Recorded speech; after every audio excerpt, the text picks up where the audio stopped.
ये कहानी एक लड़के के बारे में है जिसका नाम होता है एरन। एक दिन एरन हाइकिंग के लिए एक जगह पर जाता है और वो जगह पूरी तरह से वीरान होती है। वहाँ पर दूर दूर तक कोई भी नहीं होता और जब एरन हाइकिंग कर रहा होता है तो तभी उसे वहाँ पर दो लड़कियाँ दिखाई देती हैं। असल में ये लड़कियाँ अपना रास्ता भूल गई थी। तब एरन उनसे पूछता है क्या मैं तुम्हारी कुछ हेल्प कर सकता हूँ। तब ये कहकर फौरन एरन उन लड़कियों के पास जाता है। यहाँ पर एरन उनकी हेल्प करते हुए उन्हें सही रास्ता बताता है और फिर वो इन्हें गाइड करते हुए इन्हीं के साथ आगे के सफर पर निकल जाता है। और जब ये काफी आगे निकल जाते हैं तो एरन इन्हें बताता है कि मैं एक और रास्ते को जानता हूँ और मैं गारंटी देता हूँ कि आपको सफर में बहुत मजा आने वाला है। और अब ये तीनों माउंटेन पास के जरिए आगे बढ़ना शुरू कर देते हैं और ये रास्ते काफी नैरो यानी तंग होते हैं। और जब ये तीनों थोड़ा आगे पहुँचते हैं तो एरन वहाँ से कूद जाता है। तब ये देखकर वो दोनों लड़कियाँ डर जाती हैं क्योंकि उन्हें ऐसा लग रहा था कि शायद एरन गिर गया है। लेकिन तभी एरन नीचे से उन्हें आवाज लगाता है। असल में वहाँ पर बहुत सारा पानी था, वो जगह एक पूल थी। अब एरन उन दोनों को भी नीचे कूदने के लिए कहता है। तब ये दोनों लड़कियाँ एक एक करके पानी में कूद जाती हैं और ऐसा करने में उन्हें बहुत मजा आता है। वो वहाँ पर काफी एंजॉय कर रहे होते हैं। इसके बाद ये तीनों अपने सफर पर आगे निकल जाते हैं। अब वहाँ से निकलने के बाद एरन को हाइकिंग के लिए आगे जाना होता है और उन दोनों लड़कियों को अपने घर जाना होता है। तो इसीलिए ये लोग यहाँ पर अलग अलग होने से पहले सेल्फी बनाते हैं। एरन उनसे पूछता है क्या हम लोग दोबारा कभी मिलेंगे। तब उनमें से एक लड़की कहती है कि कल हमारी रात एक पार्टी है जिसमें कि तुम भी आ सकते हो। इसके बाद एरन उन दोनों लड़कियों को गुड बाय कहकर वहाँ से निकल जाता है। एरन अब माउंटेन पास से आगे बढ़ रहा होता है। वो काफी खुश होता है, वो इस हाइकिंग को काफी एंजॉय कर रहा होता है। लेकिन यहाँ के रास्ते बहुत ही ज्यादा तंग और खतरनाक होते हैं। और जब एरन दो तंग पहाड़ियों से नीचे उतरता है तो वहाँ पर एक बड़ा सा पत्थर होता है और जब एरन उस पत्थर का सहारा ले रहा होता है तो तभी वो पत्थर खिसक जाता है, जिसकी वजह से अब बेचारा एरन नीचे गिरने लगता है। और वो पत्थर जिसका एरन ने सहारा लिया था वो भी उसके साथ साथ आकर उसके हाथ पर गिर जाता है, उसके राइट हैंड पर। और अब एरन का हाथ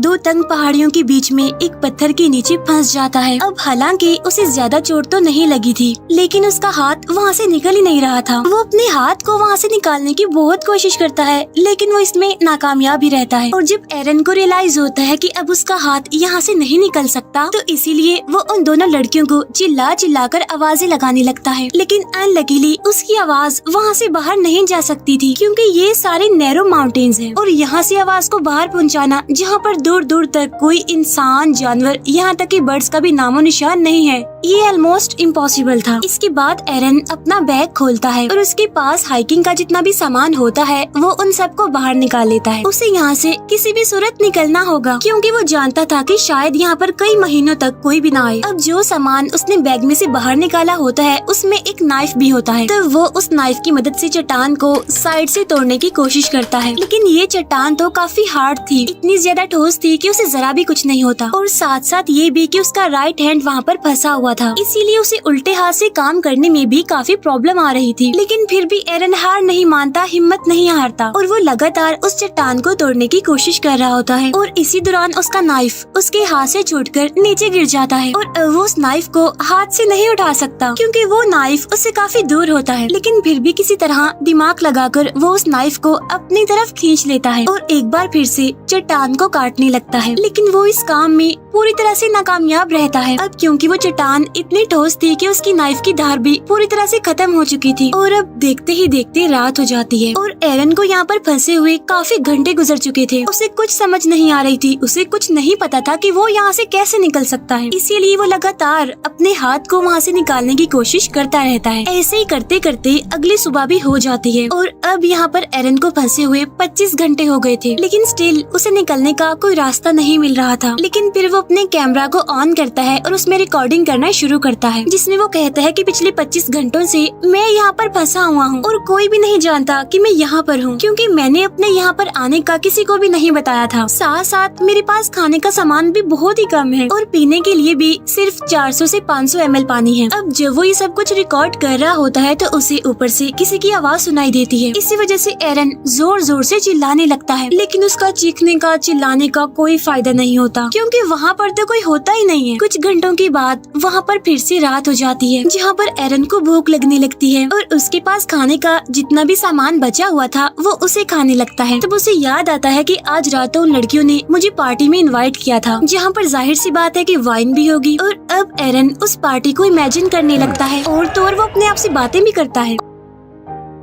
और उसे वो टाइम भी याद आता है जब वो हाइकिंग के लिए सैटरडे को अपने घर से निकल रहा होता है, जहाँ उसके पास उसकी मदर की कॉल भी आ रही होती है, लेकिन वो उनकी कॉल नहीं पिक करता, उन्हें नहीं बताता कि वो हाइकिंग के लिए जा रहा है। और अगर एरन ने उन्हें बताया होता तो शायद वो उसे ढूंढते हुए यहाँ पर आ जाती, लेकिन अब कोई भी नहीं जानता कि एरन आखिर है कहाँ पर। अब तीसरे दिन यानी कि मंडे को एरन एक पुली बनाता है। वो रस्सियों के जरिए उस पत्थर को बांधता है जो पत्थर उसके हाथ के ऊपर पड़ा हुआ है, और रस्सी के दूसरे हिस्से से वो उस पत्थर को उठाने की कोशिश करता है, लेकिन इतनी स्ट्रगल करने के बावजूद भी वो पत्थर अपनी जगह से हिलता तक नहीं है। इसके बाद वो रस्सी के उस सिरे को अपने पाँव में फंसाकर पूरा जोर लगाकर उस पत्थर को हिलाने की कोशिश करता है, लेकिन इस बार भी कोई फायदा नहीं होता। मुसीबत तो बढ़ती जा रही थी क्योंकि 3 दिन हो गए थे और अब उसका पीने का पानी भी खत्म हो गया था। अब क्योंकि वो यहाँ पर फ्री है, उसके पास कोई काम नहीं है, इसीलिए वो छोटी छोटी चीजों को भी नोटिस कर रहा था यहाँ पर, जैसे कि एक बर्ड ऊपर आसमान से उड़ रहा है, वो वहाँ से हिल भी नहीं सकता और कभी कभी वहाँ पर कुछ खतरनाक इंसेक्ट्स भी आते रहते हैं, और अगर वो उन इंसेक्ट्स को मारकर उन्हें खाना चाहता है तो उसे उनके आने का इंतजार करना होगा। और तो और इस माउंटेन पास में एरन को एक दिन में सिर्फ 15 मिनट धूप मिलती है, क्योंकि उसके बाद धूप तो वहाँ से चली जाती है। अब 3 दिन से एरन यहाँ पर भूख से, प्यास से और ऐसे माहौल से काफी परेशान हो गया था, और इसीलिए अब वो ये डिसाइड करता है कि वो अपने हाथ को ही काट देगा। तब ये सोचकर वो अपने हाथ के ऊपर वाले हिस्से को यानी कि बाजू को अच्छे से बांध लेता है, और उसके पास जो नाइफ होता है वो उसे अपने बाजू को काटने की कोशिश करता है, लेकिन उस नाइफ की धार तो खत्म हो गई थी, जिसकी वजह से उसकी बाजू की पतली सी स्किन भी उस नाइफ से नहीं कट रही थी। तब इस बात से एरन काफी डिसअपॉइंटेड हो जाता है, और इसीलिए वो कैमरा में रिकॉर्ड करता है कि कभी भी सस्ते टूल्स मत खरीदना, क्योंकि ये तो बेकार होते हैं, किसी काम के नहीं होते। अब इस तरह करके एक और दिन गुजर जाता है, और जब रात होती है तो एरन को अपने पुराने दिन काफी याद आ रहे होते हैं। उसे अपनी फैमिली, अपनी बेस्ट फ्रेंड और अपने बहुत सारे फ्रेंड्स याद आ रहे होते हैं, और जब वो लोगों को याद कर रहा होता है तो ऊपर आसमान में बादल आ जाते हैं, और देखते ही देखते बहुत जोरों से बारिश होने लगती है। क्योंकि एरन के पास पानी खत्म हो गया था, इसीलिए वो अपनी बोतल में पानी भरने लगता है, और उन तंग माउंटेन्स में भी पानी आने लगता है जहाँ पर एरन फंसा हुआ था। और अब देखते ही देखते पानी का लेवल बढ़ता जा रहा था, जिसकी वजह से एरन उसमें डूबना शुरू हो जाता है। अब क्योंकि पानी में ग्रेविटी कम होती है, इसीलिए हम भारी से भारी चीज को भी आसानी से उठा सकते हैं। तब एरन भी पानी के अंदर जाकर उस पत्थर को उठाने की कोशिश करता है, और काफी मुश्किलों के बाद वो उस पत्थर को उठा लेता है, जिसकी वजह से फौरन उसका हाथ भी वहाँ से बाहर निकल जाता है। तब एरन वहाँ से निकलकर अपनी गाड़ी की तरफ भागता है। वो अपनी गाड़ी में बैठकर उस जगह से निकल जाता है, लेकिन ये सब कुछ एक ड्रीम था उसका, क्योंकि ऐसा कुछ नहीं होता। अभी भी वो उन्हीं माउंटेन पास में फंसा हुआ था, और वो एक बार फिर से जोर जोर से चिल्लाने लगता है। अब क्योंकि उसे यहाँ पर फंसे हुए काफी दिन हो गए थे, इसीलिए उसे अजीब तरह के ड्रीम्स और हेलुसिनेशंस होने लगती हैं। एरन को यहाँ पर फंसे हुए 4 दिन हो गए थे, और ये होता है उसका 5वां दिन, इसीलिए उसका बिहेवियर, उसका मेंटल बैलेंस काफी चेंज हो जाता है। वो अपने आप से बातें करता है, कमेंट्री करता है, हंसता है, और ये भी बताता है कि अगर उस दिन मैंने अपनी मदर की कॉल रिसीव की होती, उन्हें मैंने बताया होता कि मैं यहाँ पर आ रहा हूँ, तो शायद आज मैं यहाँ पर फंसा हुआ ना होता। और जिस शॉप से मैंने हाइकिंग का सारा सामान लिया था, वहाँ के शॉपकीपर को भी मैंने कुछ नहीं बताया था, और अगर उसे पता होता इसके यहाँ आने का, तो शायद वो एरन की मिसिंग होने की रिपोर्ट करवा देता, जिसकी वजह से कोई ना कोई तो उसे यहाँ पर ढूंढने आ ही जाता। यहाँ पर एरन अपने पेरेंट्स से कहता है कि मैं आपसे बहुत प्यार करता हूँ। असल में एरन ये सब कुछ इसीलिए रिकॉर्ड कर रहा होता है क्योंकि उसकी यहाँ से निकलने की उम्मीदें खुद भी खत्म हो चुकी थी, क्योंकि वो भूखा भी है, प्यासा भी है, उसकी बॉडी में जान नहीं है, और ये इतना बड़ा पत्थर जो है जिसे वो मूव भी नहीं कर सकता, उसने एरन को जैसे यहाँ पर कैद ही करके रख दिया है। अब एरन एक बार फिर से अपने हाथ को बांधता है, और वो नाइफ जिसकी धार पूरी तरह से खत्म हो चुकी है, वो उससे अपने हाथ को काटने की कोशिश नहीं करता, बल्कि वो नाइफ की फ्रंट साइड से अपने हाथ पर स्टैब करना शुरू कर देता है। वो नाइफ को इतने अंदर तक गाड़ता है कि वो उसकी हड्डी तक पहुंच जाता है, जिसकी वजह से उसका खून निकलने लगता है, लेकिन इससे आगे एरन कुछ भी नहीं कर पाता मजीद। और अब इस तरह से एक दिन और गुजर जाता है।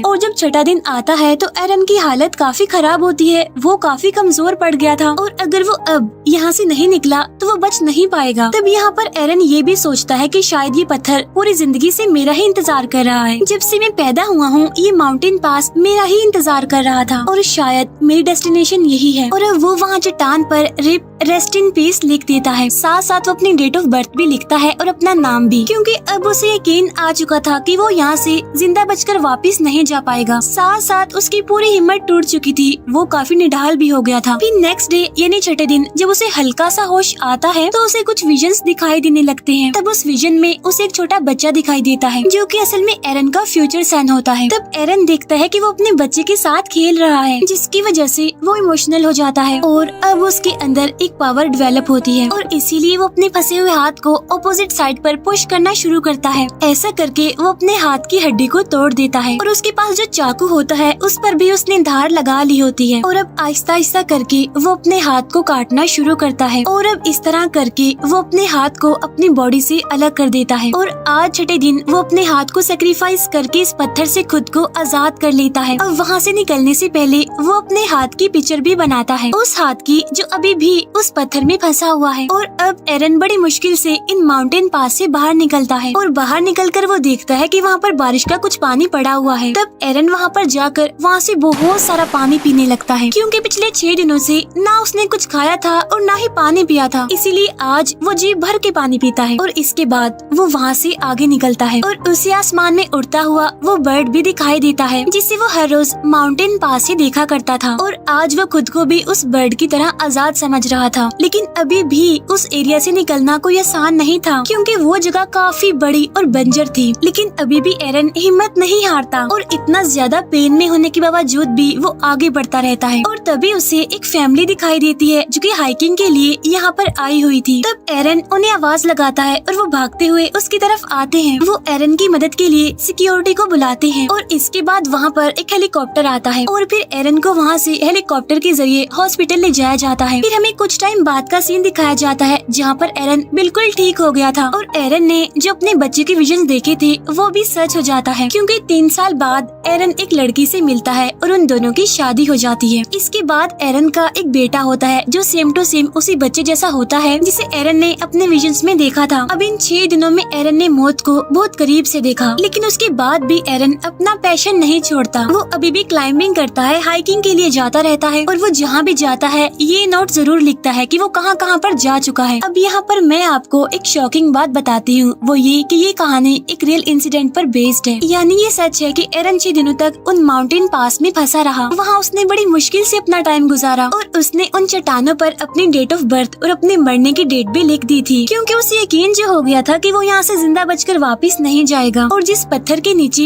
एरन का हाथ फंसा था उसका वेट 360 kg था। खाने पीने का सामान भी बहुत थोड़ा था, लेकिन फिर भी जो उसकी अच्छी बात उसने हिम्मत नहीं हारी और यही वजह थी कि फिर भी उसने 5 दिन तक सरवाइव कर लिया। और छठे दिन जब उसको लगा कि वो नहीं बचेगा तब किसी पावर ने उसका साथ दिया, जिसमें उसे अपने फ्यूचर सन के विजन्स आए, जिससे उसे पावर मिली और वो वहाँ से निकलने में फाइनली कामयाब हो गया। एरन ने अपने एक इंटरव्यू में ये भी कहा होता है कि अगर वो पहले अपना हाथ काट देता तो उसका बहुत सारा खून बह जाता और वो यहाँ से बचकर बाहर ना निकलता। और जब उसने अपना हाथ काटा उस टाइम भी अगर वो अपना हाथ ना काटता तब भी वो वहाँ पर मर जाता। जब उसने अपना हाथ काटा तो उसकी बॉडी वीक थी, इसीलिए उसका खून ज्यादा नहीं बहा और इसी वजह से हाथ कटने के बावजूद भी वो 4 घंटों तक वहीं पर ही घूमता फिरता रहा। अब इस तरह से एरन ने कभी ना हार मानने वाले अपने जज्बे को दिखाया और इसी के साथ ही ये मूवी यहीं पर एंड हो जाती है। Thank you for watching.